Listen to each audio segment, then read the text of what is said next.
Gary Glickstein.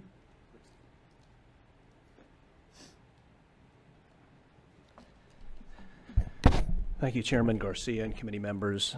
For the record, Kerry Glickstein, Mayor of Delray Beach. I'd like to thank Senator Clemens for his leadership through several sessions on this important legislation.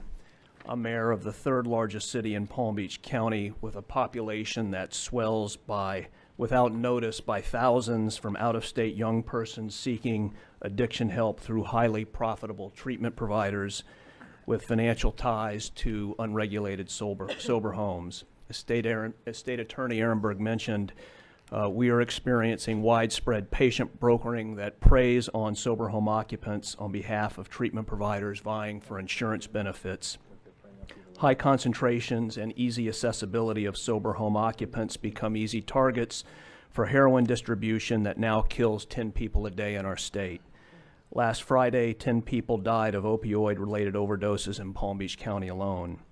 A snapshot of our city. In 2016, our city's police and fire rescue personnel handled 1,600 overdose dispatch calls, an average of 4 per day, which sadly ended in 65 fatalities, over 5 per month. We estimate over 90% of the overdoses are out-of-state occupants of sober homes and affiliated treatment providers. Overdose responses by our first responders cost our taxpayers in 2016 over $3 million for personnel, equipment, and life-saving materials.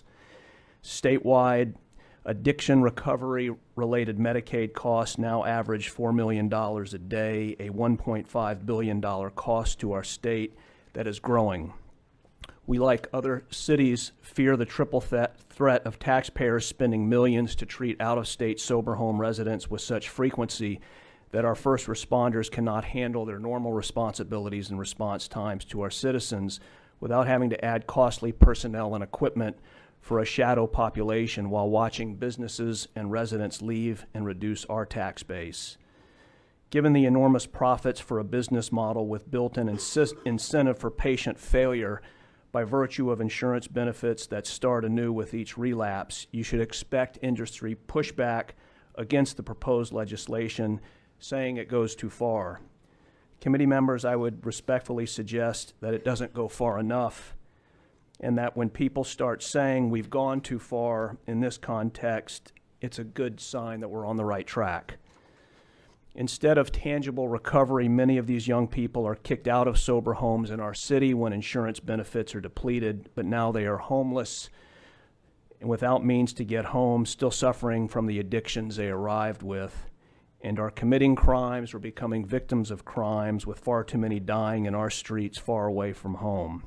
65 in Delray, 3,000 in Florida for 2016 and climbing.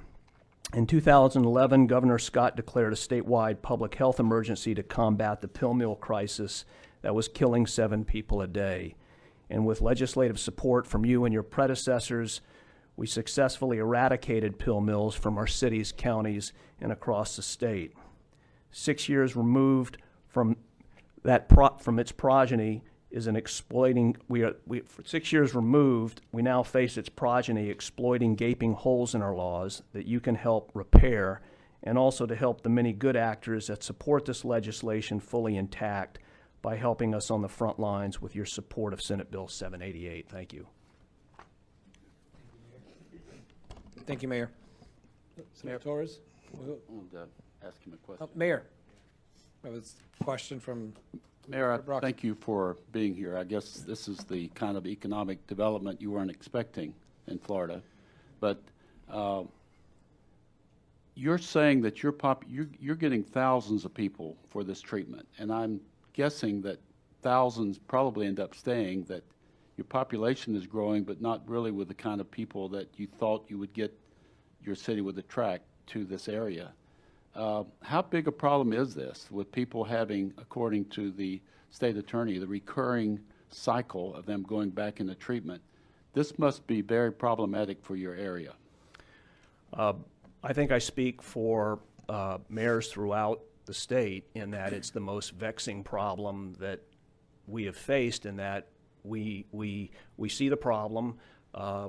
we can all agree on solutions, but we are handcuffed based on federal laws and really non-existent state laws that really give us meaningful tools in our toolbox to fix things.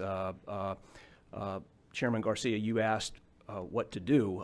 The voluntary certification that we have now, I would suggest to you, is really accomplishing very little. If we at least knew what we had, that would be a start. When people talk about the number of sober homes, it's really not homes, it's beds. We estimate in our city there's over 700 doors. If you average anywhere from 8, 10, 12 beds, you can see that it quickly it's getting close to 7% of our population.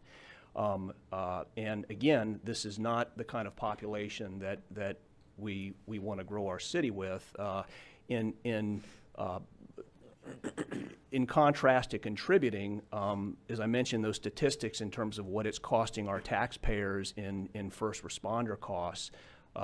Typically, when we set our budgets, we look at our population, how many police, what do we need for coverage. This is a shadow population. We have no idea who's in our town, and they're in our town suffering from addictions. And it would almost be acceptable if the majority of the people that were in the industry were actually achieving measurable outcome, but the data suggests otherwise. With a 90% relapse rate and the incentive of failure that the state attorney mentioned, there's just no incentive to get these people better. And the insurance benefits start anew with each relapse. It is I would suggest, a statewide public health care crisis, but it is very much a crisis in our city. We are losing business, we are losing residents that are just fed up, and we can't explain it. They see it, they look at elected leaders as if we are inept, but as I say, we are handcuffed based on laws, so I am pleading for your help. And again, this is just a start. We need a lot of help in this regard. Well, thank you, Mayor. Thank you for coming up and informing us of this problem. Thank you very much. Thank you, Chairman. Any other questions?